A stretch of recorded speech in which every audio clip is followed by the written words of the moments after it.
இஸ்லாத்திற்குள்ளே மீண்டும் தன்னை புதுப்பித்துக் கொண்டார்கள் இப்னு சுரைக். இரண்டாவது ஒரு வாய்ப்பு கிடைத்து விட்டது இப்னு சுரைக். இருந்தாலும் பெருமானார் ஸல்லல்லாஹு அலைஹி வஸல்லம் சொன்ன வார்த்தை என்ன தெரியுமா? சஹாபாக்களை பார்த்து சொன்னார்கள், 3 முறை நடக்கிற பையத் கேட்டாலே அப்பொழுது நீங்கள் அவரை கொலை செய்திருக்க கூடாதா என்று சொன்னார்கள். அந்த அளவுக்கு பெருமானார் ஸல்லல்லாஹு அலைஹி வஸல்லம் அவரை வெறுத்திருந்தார்கள். 3 தடவை கேட்டாரு, அந்த கேப்ல நீங்க யாரும் செய்யக்கூடாது, கொலை செஞ்சிருக்க கூடாது. 4வது முறை பெருமானார் ஸல்லல்லாஹு அலைஹி வஸல்லம் பையத் செய்து கொடுத்து விட்டார்கள்.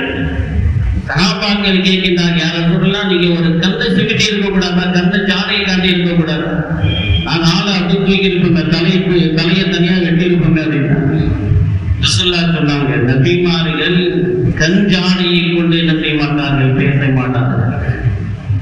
சொல்லிவிட்டு பெருமானார் ஸல்லல்லாஹு அலைஹி வஸல்லம் அவர்களை முகத்தை கூட இப்னு சுரைக் தலை நிமிர்ந்து பார்க்க மாட்டார்.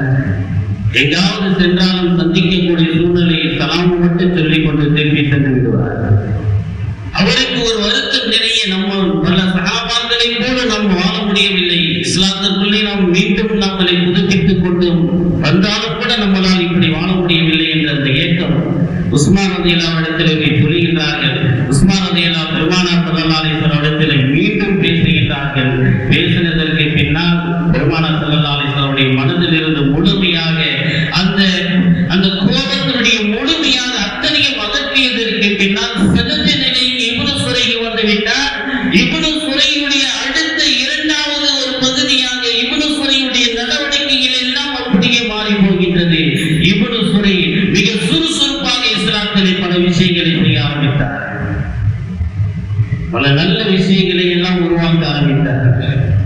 கடைசியிலே எகிப்திலே அம்ர் இப்னு ஆஸ் ரலியல்லாஹு அவர்கள் ஒரு பக்கம் அவர்கள் கவர்னராக இருக்கின்றார்கள், இன்னொரு புறம் இப்னு சுரைக் கவர்னராக போடப்படுகிறார்.